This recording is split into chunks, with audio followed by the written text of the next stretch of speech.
Hello everybody and welcome to the Imperial Collection.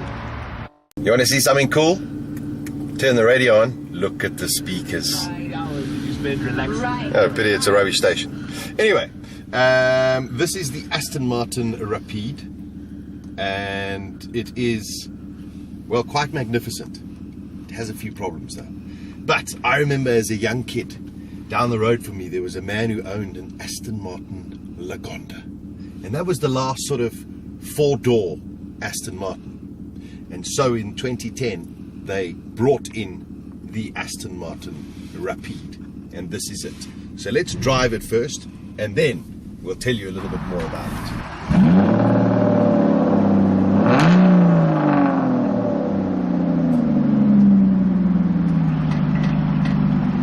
it. So the Aston Martin Rapide, it's a four-door, four-seater, and we'll get to that in a short while.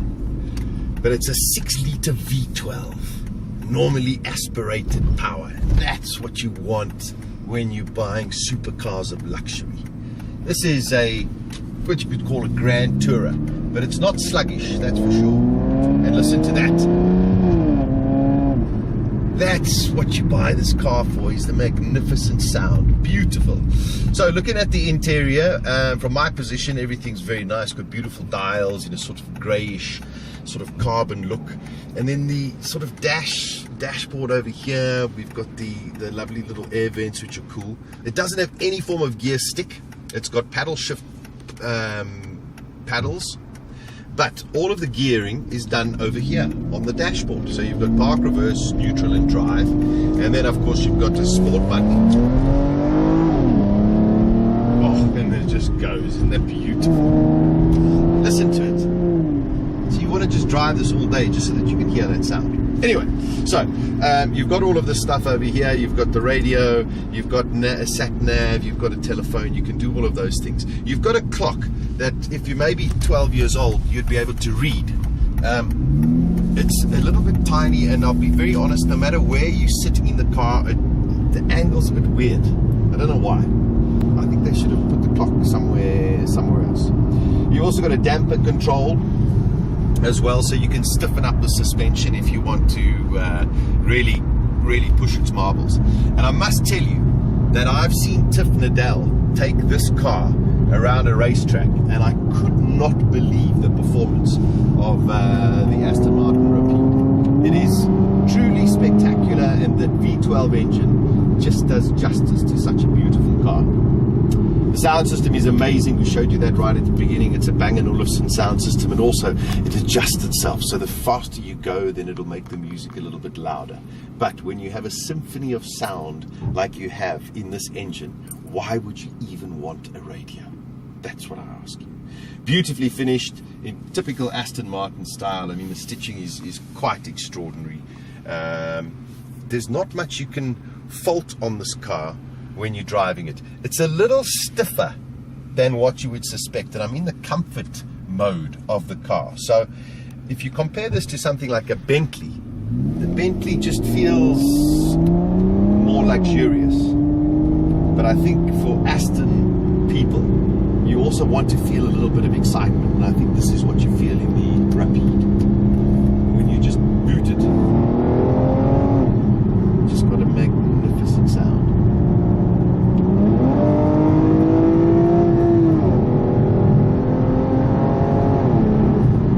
Oh, it sounds lovely.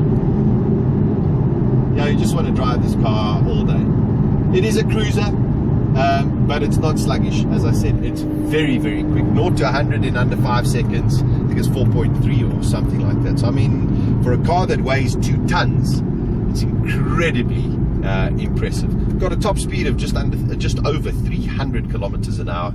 I don't think you're really going to be able to get to that speed up here on the Highveld, and I wouldn't suggest it unless you're on a very, very long runway. Maybe they would allow us to give it a drive at the OR Tambo International Airport. I wonder if there's ever a time when one of those stretches of runway are open. We could have a race. Doubt it. We'll have to find another airport with a long runway. There's a few of them. There's one near Clarence, actually.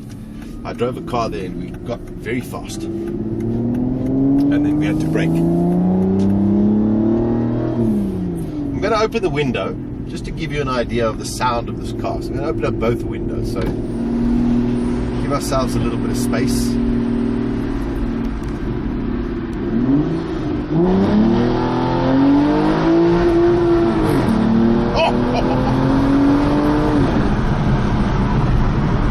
Bit of an overhead, but wow, wasn't that beautiful? Okay, so that's the beautiful thing about it. The one thing that I really like about the dashboard instrumentation is that the rev counter goes anti-clockwise and the speedometer goes clockwise. So it's a little bit unnerving for the first time when you sit there and all of a sudden you see this dial going the completely opposite way. But it's actually quite innovative. I think it's very, very cool. I also like the fact that it's simple. The whole instrument cluster is relatively simple. You can see what's going on. It's got a water temperature gauge, it's got a fuel temperature gauge, and you know, if anything else had to go wrong or whatever, it would inform you. So the wonderful thing is we've got the Aston Martin, which the logo of course just speaks for itself. You've got this beautifully finished steering wheel and then these stupid buttons over here. They put more attention into the buttons over here than they did into the clock. It should be the other way around. We don't really need these big ugly buttons. We just need a decent clock where you can actually read what the time is. But I can tell you, yes, if I look very closely, I can tell the time. But then I don't focus on the road. So there's a bit of a problem. It's got everything else, automatic climate controls, all of those kind of things. I mean, it's a beautiful touring car. It's the kind of car that you could take yourself and, well, theoretically a family. But we'll get to the back seats in a bit. We first at the traffic light. Let's go. Whoa!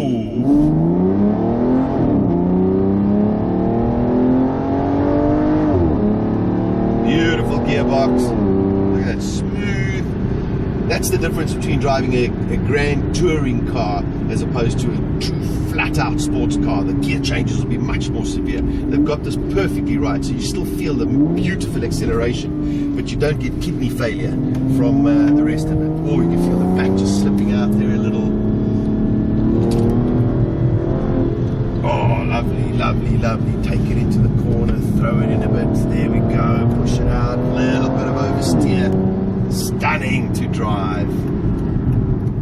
So here we are, we'll shoot a little bit of a wide angle, got a little bit of traffic, and that's the beautiful thing about the Aston Martin Rapide.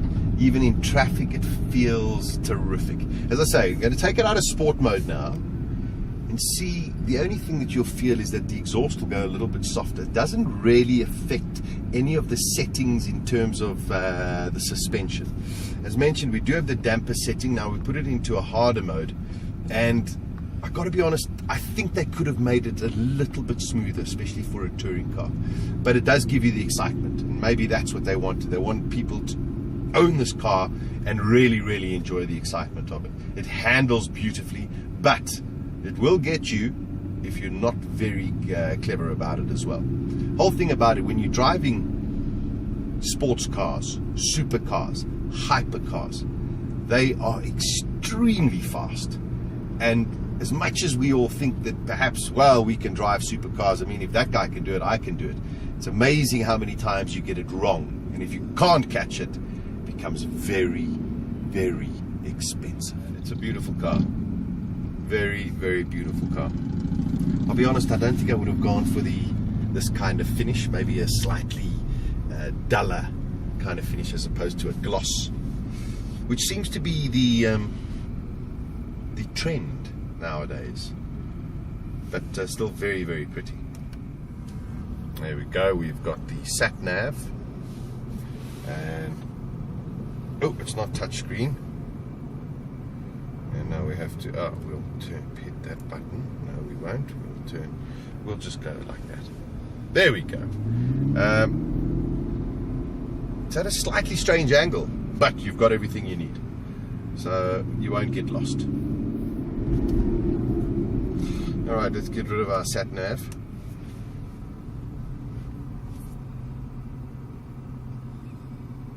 Maybe not.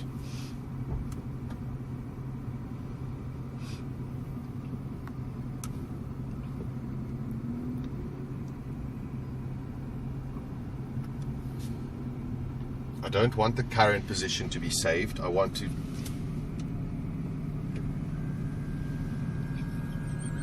Alright, that didn't work. Let's try it again. Down, up, down. Okay. I don't want that. Go away. Disappear.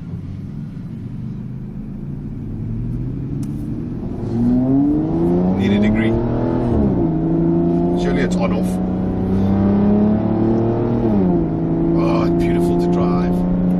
Just flick a change. Punch it a little. Must say, it gets to its rev limit very, very quickly, which is beautiful about a supercar. It's that V12 just screaming up at you. And I tell you, not bad for a V12, revving to about 7,500 RPM. It's pretty good, pretty good. Whereas just a delight to drive. So, in a short while, we'll have a look at the 2+2 or 4-seater configuration of the Aston Martin Rapide. Now, the amazing thing is it's sort of based on the DB9, and Aston Martin have the saying, well, let's go back a little bit. Lamborghini have the LP, longitudinal posterior. Now listen to this one. Aston Martin have the VH, vertical, horizontal. Now, I'm not entirely sure how else you make a car, because surely it's got to be vertical and horizontal. But anyway, they must be very happy with what they're doing. I still can't get that thing to close. Alright, it's going to irritate me for the rest of the day. Anyway, so they've got vertical and horizontal. So basically they took a DB9 platform and then they extended it quite a bit so that they could ensure that they've got the 4 doors and the 4 seats. There are a couple of problems that they've encountered with it. That is that the opening of the rear door, and we'll show you that, is relatively small. It doesn't open as much as you think it would. And also the aperture in the boot is a little bit small as well. But if you look at the design, you sit there and forgive them because it's beautiful. I'd rather look at this than look at a Porsche Panamera. That's for sure. So the whole thing with Aston is design. So the design is uncompromised, but it does lead it with a couple of little problems, and we'll show you those in a short while. Brakes work very well. You feel that? Beautiful, beautiful. You want to see something cool? Turn the radio on. Look at the speakers. Oh, pity it's a rubbish station. Anyway, let's now go and have a look at the back seats and the boot, and then of course the outside of the car. Alright, so now we're going to start looking at the outside of this car and how beautiful it is. You've got to say that the levers, of course, to open the door, of course, are flush against the metal. You just basically push them in, flip it out, and then the door opens. So the aperture of the door is a little bit smaller than one would expect. And this is now a 4-seater car. Okay, so I'm now going to get into the back of the car. And there I am. I don't know about you, but I don't think I would like to go on a long trip sitting like this. And I think this is where they've got it a little bit wrong with this car. I think it's nice if you're going for a little jaunt up the road, but on a long trip I think you're going to get very, very uncomfortable. The saving grace is that you have your own entertainment system in the back. So if you're driving with other people and they're listening to, I don't know, Wagner, and you want to listen to JZ, then you can play it on your own. So you can do whatever you want. You've also got your whole climate control system. You've got a little pouch over here for something. But then eventually you might get, what do they call it, deep bone thrombosis by sitting in the back of this car. The seat is also tiny. Now I'm not entirely sure why they needed such a big console over here. They could have taken this out and slipped it maybe in the back and given you a little bit more space, because anybody bigger than me is really going to be extremely uncomfortable in the back of the car. Beautifully done, but massively uncomfortable and quite difficult to get out. Okay, so that's the problem with the car. Then we get to the boot. So now don't forget, you've got 4 people in your car and you want to go on a holiday. You press this little button, so cute, tiny little thing, and you open up the boot and you go, oh my, Oh, one little bag there, one little bag there, one little bag there, and a half bag over here. So the 4 of you in the car will hopefully be going to a nudist resort, because I don't think you can fit much else in the back of the Aston Martin. But just look at it. It is a work of art. It is maybe one of the most beautiful 4-door cars in the world. So you know it, at 1.99999 million rands, if you can afford it, you should drive it, because it is spectacular.